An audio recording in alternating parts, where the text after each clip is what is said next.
Alright, welcome to another LCI Hot Takes video, and I'm Norman, president of LCI, if you didn't know that already, but let's talk a little bit about just a few things going on and some thoughts in my brain here. I'm in the car going back from church, and something that was said this morning, and it just kind of caught my attention, and thought it might be fun to talk a little bit about it, is that, there's the verse that says, where the Spirit of the Lord is, there is liberty, or there is freedom, depending on your translation.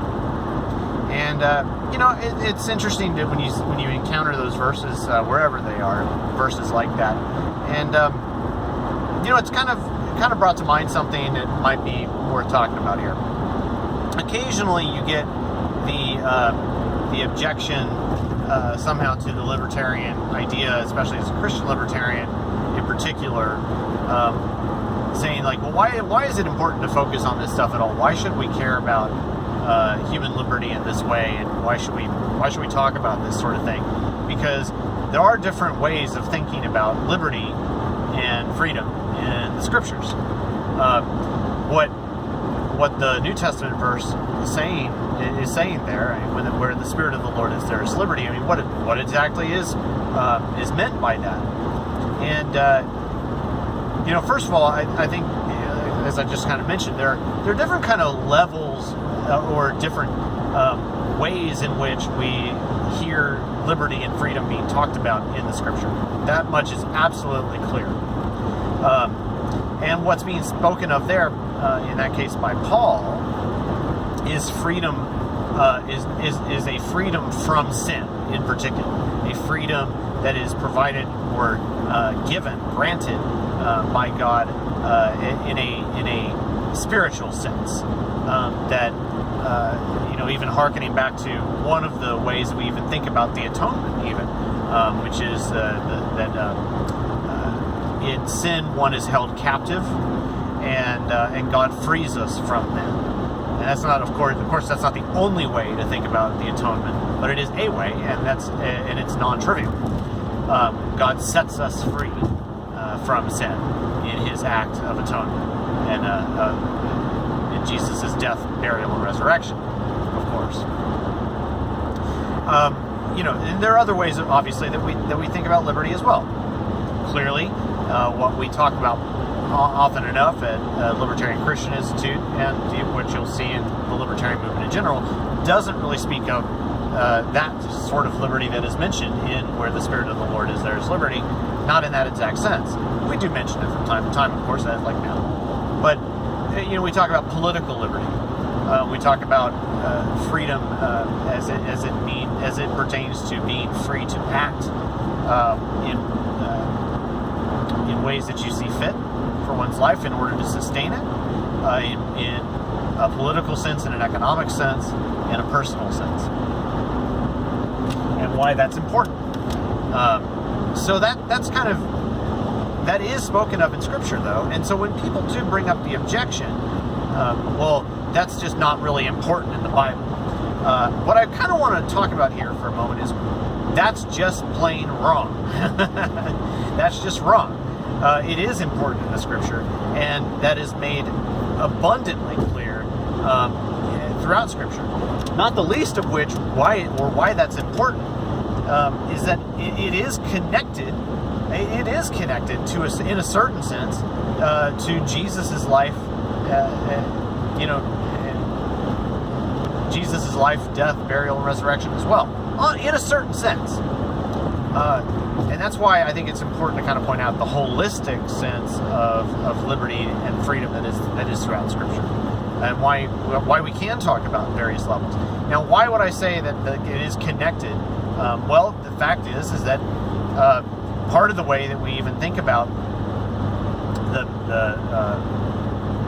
salvific act of Christ is through the liberation of the Hebrew peoples in the book of Exodus, and how that's connected, where Jesus is often, even thought of sometimes as a new Moses on some level. Moses brought the law and brought the people out of Egypt, and Jesus is the even greater high priest, the greater Moses, of course, that liberates God's people in from sin and liberates them to do something else, which is to follow God more completely. So there's that as well. So it is both metaphorical and quite literal, political as well. So I think that's kind of important to remember. So when somebody objects to that, you're being a libertarian or something because, oh well, that's just not important in Scripture. You should object to that strongly. That it is important to God because He liberated the Hebrew peoples. He has many things to say about being a slave in particular. And there's of course numerous instances of God's opposition to empire.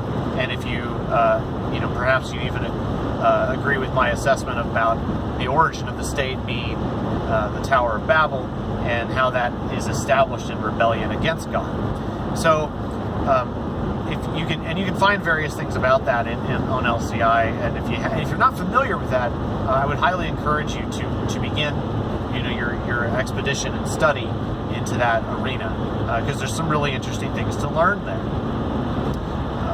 So that's just kind of a real quick video I wanted to do of that while I was on my drive here and thinking about such things. What else is going on? Well, there's some kind of neat stuff. We've been doing a lot of cool podcast work recently. There's a lot of interesting things that are going on there.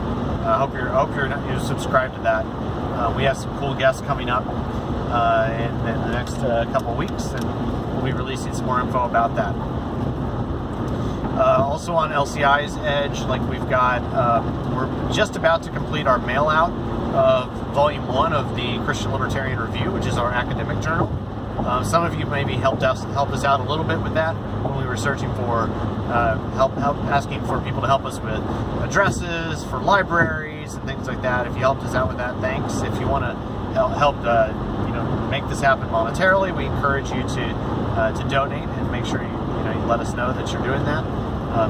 We very much appreciate all of our donors, of course, and if you earmark that for the production of the journal, we'll make sure that happens. Of course, money is fungible too, so take that into consideration if you like. Funny, it was that that kind of came up actually, and it came to mind also in our church service this morning too. Just a little funny point.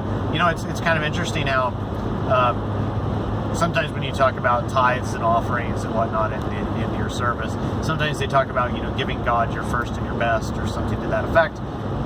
Often that's when it's referenced there, it's talking about you might look at how Cain didn't bring the best of his offerings to God, or you might look at how God says, "Bring the first fruits to me."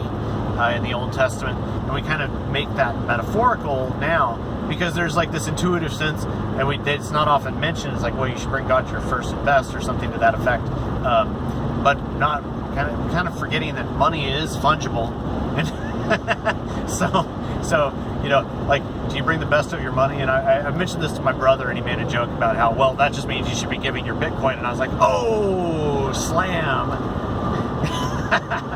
Say's law, anyone? Bad money driving up good money, so on and so forth. Anyway, just fun little sub point here.